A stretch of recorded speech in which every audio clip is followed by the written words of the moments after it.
Magandang araw, magandang buhay po sa atin lahat mga kamaster. So ito na nga, mayroon naman tayo ditong 4 na pirasong blade. Yan, so ginawa natin ang mga handling case. Yan, mayroon tayo ditong 4 na pirasong dragon handle design. Yan po yung mga design natin dito mga idol.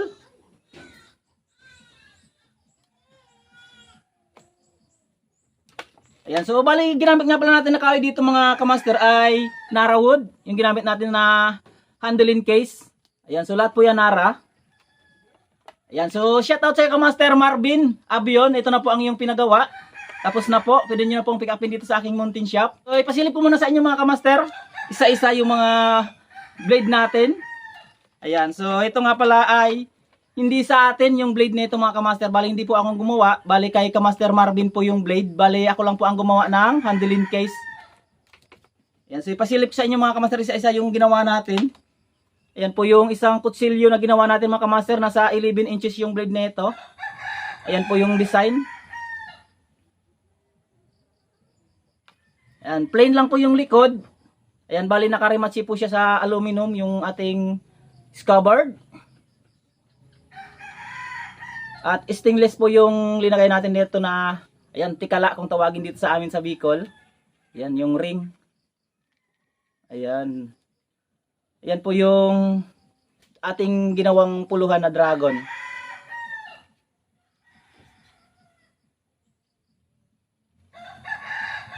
At ito naman po yung kanyang blade. Ayan, isa po itong binastari. Ayan, so bali nga po mga idol ay hindi po ako gumawa ng blade nito. Bali pinagawan lang po sa atin ng handling case. Ayan po yung kinalabasan.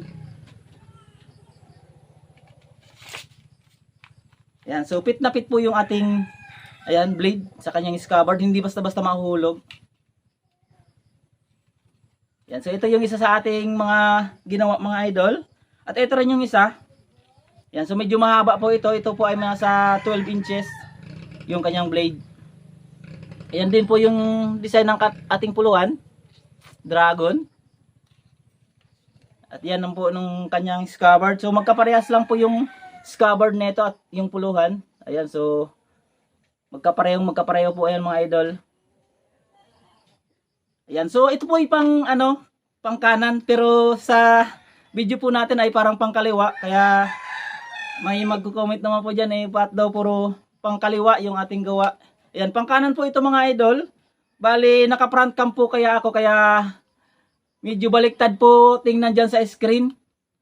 Ayan, so ito po yung aking kaliwa. Ayan, so dito po ito yung sinusukbit. O bali ito po yung kanan ko, pero dyan po sa video, dyan po sa screen, parang ito po yung kaliwa, pero ito po yung kanan. Ayan. So ganito po ito isusukbit. Ayan, kasi may mga butas po ito mga idol. Ayan, lalagyan po ng tali. Ayan, so ganyan po. Dito po siya isusukbit sa kaliwa. So bali ito po yung kanan. Yan, baliktad nga lang po tingnan dyan sa screen kasi front cam po yung ginagamit kong pag video, kaya baliktad. Kaya marami pong nagtatanong, marami pong nagko-comment sa akin bakit daw puro pangkaliwa yung ginagawa natin ng design, katulad ng mga nasa likod natin dyan na naka-display. Ayan, puro pang kanan po yan mga idol, yung mga naka-display natin dyan. So pag minsan kasi baliktad yung video, baliktad yung panoorin dyan sa screen kasi front cam po yung gamit kong pang video mga idol. Ayan, so ayun na nga may mga butas po yan. Pwede pong lagyan ng tali. Ayan po yung dalawa natin na kutsilyo na ginawa. Halos magkaparehas lang po ng design. At ito naman po yung isang mahaba natin mga idol. Ayan, so ito naman po yung kanyang puluhan. Ganon din po, pare-pares lang po yung mga design ng ating puluhan. Lahat po yan dragon.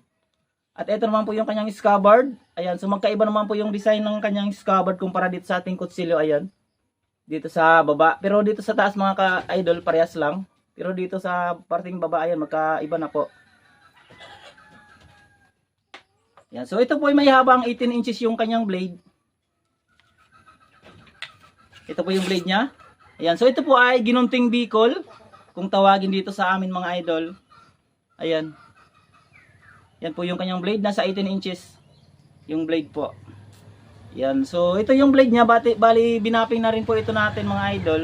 Kaso nga lang, hindi na natin natanggal yung mga medyo itim-itim. Pero ganun pa man es, okay na po ito. Napakatalas po ng kanyang blade. Ayan. So hindi ko po alam kung kanino po ito pinagawa ni Kamaster Marvin, yung kanyang blade. Pero sulit po yung pagkagawa. Napakaganda. Dito kasi mga idol sa Bicol, napakaraming panday, maraming magagaling gumawa ng mga blade. Kaya kahit saan ka pumunta dito sa Bicol, may makikita kang gumagawa ng mga blade. Marami pong gumagawa ng mga blade dito sa Bicol. Kaya ayan, so kung mapunta kayo dito sa Bicol, ayan, kung gusto niyo magpagawa ng mga itak, napakaraming gumagawa po ng itak dito sa Bicol. So napakagagaling gumawa mga idol. Ayan. So ito naman po yung isa sa mga gawa ko, yung mga handling case. So doon po tayo nakatutok mga idol sa paggawa ng mga handling case.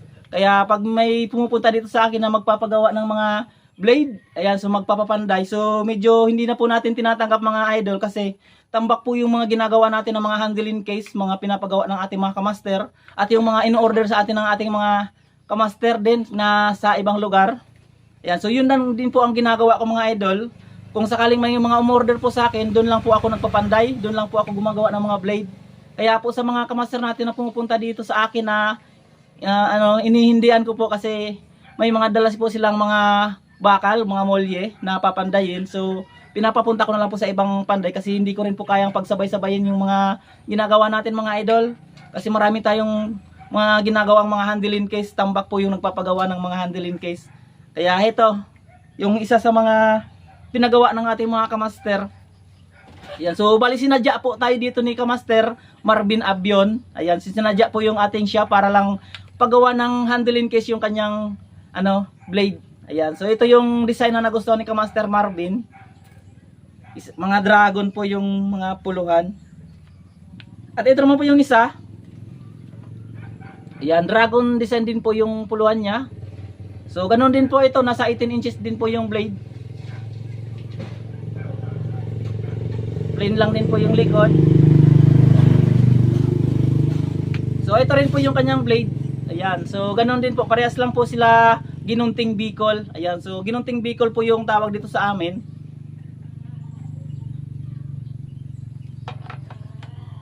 Ayan yung blade ni Kamaster. So napakaganda po ng blade niya, napakatalas. Ayan. So hindi nga lang po natin masyadong nabapping na yung mga banda dito kasi medyo malalim po yung niya, yung bali parang nito yung pagkapanday. Hindi masyadong napinis nung kamaster natin. Pero yung blade niya sulit na sulit mga idol, napakatalas. Ayan, kaya hindi po natin siya masyadong napaputi. Pero kung ibabapping po natin to, ayan, so kaya naman po itong paputiin ng bapping. Pero medyo matatagalan nga lang po gawin. Ayan, so pero sulit na rin po ito mga idol. Napaka-presentable na rin po pag hinugot mula dito sa kanyang kaluban. So ayun, ito na mga idol. Yung ating natapos 4 na piraso. So matagal po natin ginawa yung mga ganitong mga design idol kasi hindi po ganun kadali gawin yung mga ganitong design. So medyo mabusisi nga lang po yung mga ganitong design mga idol, pero sulit na sulit naman po pag natapos. Ayan, so ito yung isa sa mga nagpapasya sa atin mga idol. Kahit mahirap yung paggawa ng mga ganito, pag natapos na po, ayan, so tanggal po lahat ng hirap. Pag napanood na, pag nakita na po yung finished product, ayan. So nawawala lahat ng pagod pag natapos na, lalo na pag ganito po kagaganda yung kinalabasan. So ayan. Maraming pong salamat sa iyo Kamaster Marvin Abion. Ito na po ang iyong pinagawa. Ayan, sa mga kamaster nga pala natin na nagpapagawa, ayan, so paantay-antay na lang po ng iyong pinapagawa. Bali, ayan, so sinisimulan din po natin, bali, ginagawa lang po natin yung mga naunang nagpagawa, din, yun din po yung inuuna natin gawin. Kaya medyo natatagalan po yung mga pinapagawa ninyong mga idol kasi yun, marami nga po akong ginagawa, tambak. Marami pa po akong ginagawang mga handling case dito, mga dinala ng mga ating mga kamaster. So, bali, sinadya dito sa atin. Kaya ayun, medyo naging busy tayo sa mga nakaraang araw. Bihira lang tayo makapag-upload dito sa aking channel. Kasi tinutukan po natin yung paggawa ng mga handling case. Kasi mag-isa lang po akong gumagawa. Wala po akong, ayun, walang katulong. Wala kasing marunong mag-ukit dito sa lugar namin mga idol na pwedeng makatulong sa akin. Yun po sanang importante sa akin mga idol. Mayroon tayong makatulong sa uukit kasi yun po, doon po tayo natatagalan sa pag-uukit mga idol. Kaya sa mga kamaster natin na nagpapagawa, ayan, so pasensya na po kung medyo natatagalan yung mga order. So ayun, pero sulit naman po once na natapos yung inyong pinapagawa kahit medyo matagal. At sa mga kamaster nga pala natin na lagi nanonood dito sa aking channel, ay maraming pong salamat sa inyong lahat sa walang sawang pagsuporta. At sa mga bago pa nga lang po dito sa aking channel, ayan, so paki-subscribe naman po yung aking YouTube channel mga idol, at huwag niyo pong kalimutan i-like and share itong ating mga video, at i-click niyo po ang notification bell para lagi po kayong ma-notify sa tuwing may bago po akong upload. At paki-follow niyo rin po yung aking FB page, Obra ni Tupper TV. Ayan, so doon lang po kayo mag-message sa aking FB page mga idol, kasi bihira lang po ako makapag-reply dito sa aking channel, sa aking YouTube. Kaya direkta na lang po kayo doon sa aking channel mga kamaster, doon sa aking FB page, Obra ni Tupper TV. So yung mga gustong magtanong kung magkano, kung gusto mag-order, ayan, so doon na lang po kayo mag-message sa aking FB page mga kamaster, Obra ni Tupper TV. Ayan, so maraming pong salamat sa inyong lahat mga kamaster.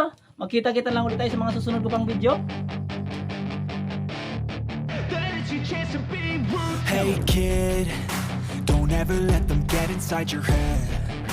They'll tell you what to do in life instead of everything you know that you could get. Don't let them guide your life towards regret. I'll fight for what I love with every breath. My past is filled with things I won't forget. I use them all to push me to my best. So treat the worst of times just like a test.